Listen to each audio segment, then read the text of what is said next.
ce sont les demi-finales en fin de semaine et là, ça commence à se corser parce que les candidats qui sont encore en liste sont les candidats de plus grande qualité. Difficile de demander mieux. Ce sont tous des pros pratiquement. Et avec nous, Céleste Lévy qui se pratique, est en train de donner son 110% à s'exercer. Elle est avec nous pour nous parler de cette compétition-là. Salut, comment ça va? Allô, très, très bien. Ça va bien? quelle performance tu as donnée avec le temps quand même? Merci beaucoup. On était chez nous, là, vraiment, sur notre sofa. Moi, je suis tombé en bas du sofa. Oh, wow! Ouais, vraiment? Qu'est-ce que tu fais? Alors, donc, c'est quoi ton passé? Toi, tu fait longtemps que tu chantes. Tu as juste 20 ans, mais tu chantes depuis une éternité? Non, pas du tout. Ça fait depuis 13-14 ans que je chante devant du monde. Ben, vraiment. Puis peut-être 3 ans que je fais ça professionnellement.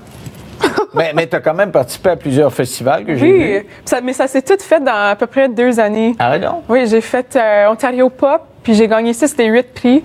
Puis ça m'a apporté sur le bord du Québec à faire du Haut-Désert Canada, ma première place des arts, le Festival international de la chanson de Granby.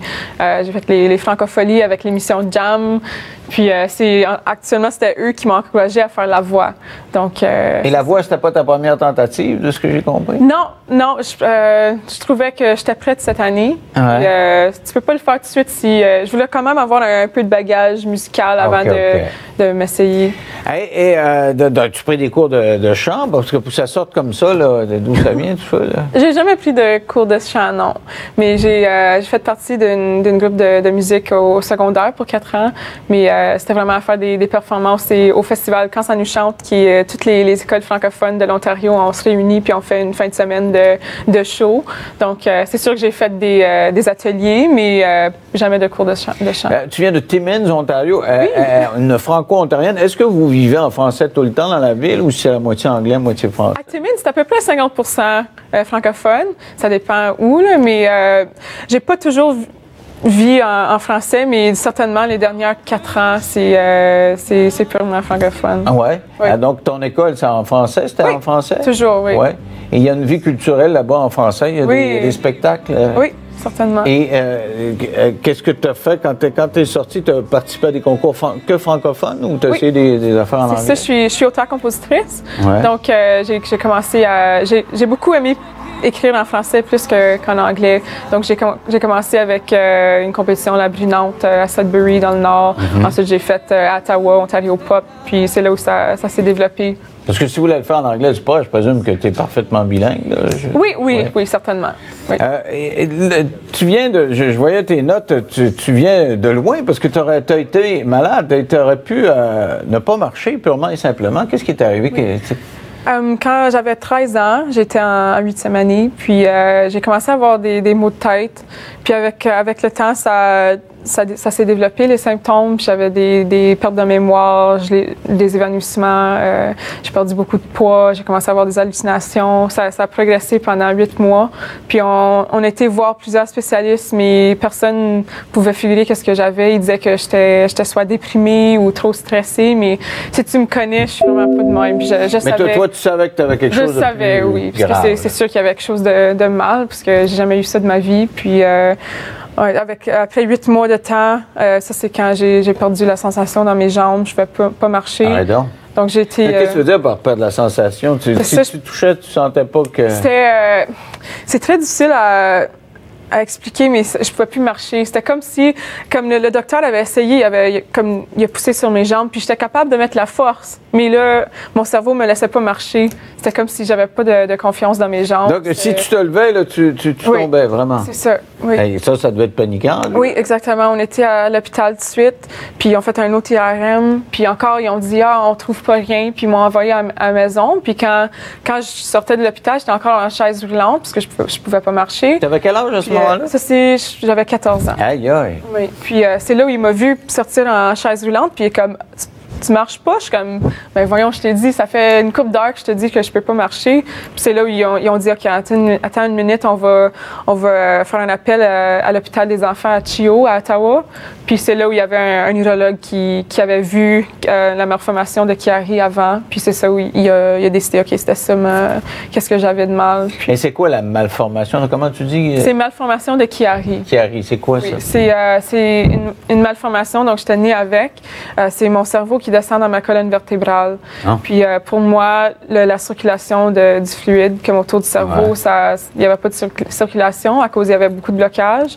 Puis donc ça écrasait mon cerveau. Donc c'est pour ça avec chaque temps, là, avec le temps, ça progressait, puis il y avait de moins en moins qui fonctionnait dans mon corps. Parce puis, que ton cerveau...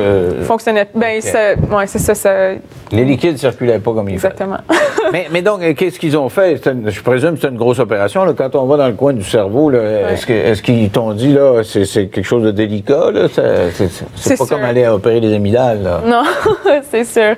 Ce qu'ils m'avaient dit que à cause qu'il y avait déjà le blocage puis le cerveau était écrasé à des places, ils ont dit que ça se peut que je vais jamais être capable de marcher encore à cause que ça va pas revenir. Comme tous les symptômes. Ça avant l'opération? Oui, avec tous les symptômes, ça se peut qu'ils soient permanents. Mais ils ont dit qu'il y a des chances qu'avec la libération du cerveau peu, que ça va revenir.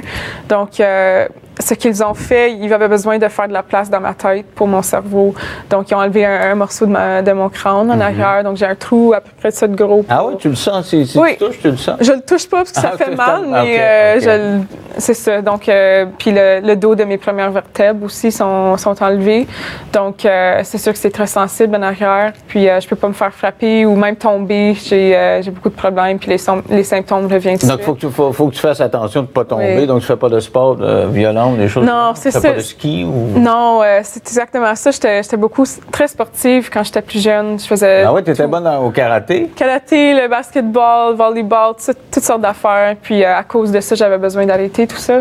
Puis c'est là où je me suis dit, OK, il faut trouver quelque chose d'autre à faire parce que je vais perdre mon temps à faire rien, tu sais.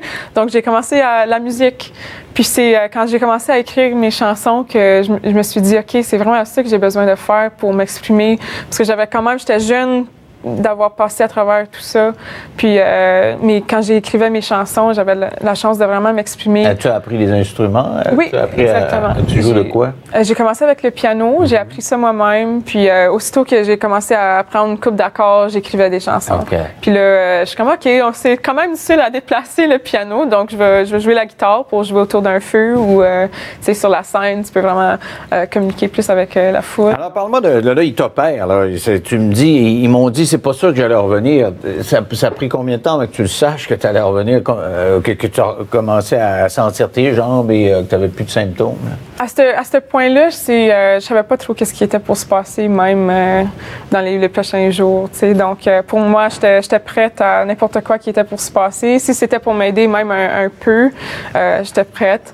Mais c'est ça a pris 7 heures à peu près, la chirurgie. Puis, tout de suite après, quand tu t'es réveillé, tu as su que c'était correct? Tu l'as senti tout de suite? Non, parce que c'est quand même quand ils font la chirurgie, le fluide, ça s'enlève du cerveau. Donc, c'est ça qui faisait le plus mal après la chirurgie, c'est que ton corps essaie de recréer le fluide. Donc, c'était très, très difficile après la chirurgie, mais après des semaines, tu commences à être capable de faire plus de choses. OK, donc après quelques semaines, tu as dit c'est concluant. OK, je suis sauvé finalement. Oui, exactement. Et ils ont pu te le dire assez rapidement. Que ça fonctionnait. Alors là, tu t'en vas dans le dernier droit de la voix. Comment tu vois ça? C'est énervant. Là. Il en reste 2 dans ton équipe. Il y a toi et Rosa avec Eric. Là. Oui, c'est sûr que c'est énervant, mais à ce point-ci, je suis tellement plus loin que j'aurais pu imaginer. Ah ouais? Que le stress, je me sens vraiment que c'est enlevé un peu, puisque maintenant, c'est juste d'aller sur la scène encore une fois. C'est incroyable qu'on ait la chance de chanter une autre chanson devant des millions de personnes. Donc, je suis vraiment fière de moi-même, puis n'importe quoi qui va se passer, je suis très contente. Qu'est-ce que tu as trouvé le plus difficile jusqu'à maintenant? Là? Parce que tu dis, c'est comme si je t'ai dégagé d'un stress. Qu'est-ce qui était difficile? La compétition, c'était difficile. C'est même parce que tu sais pas à quel point tu vas te rendre. Puis en même temps, moi, je balançais l'école avec la voix.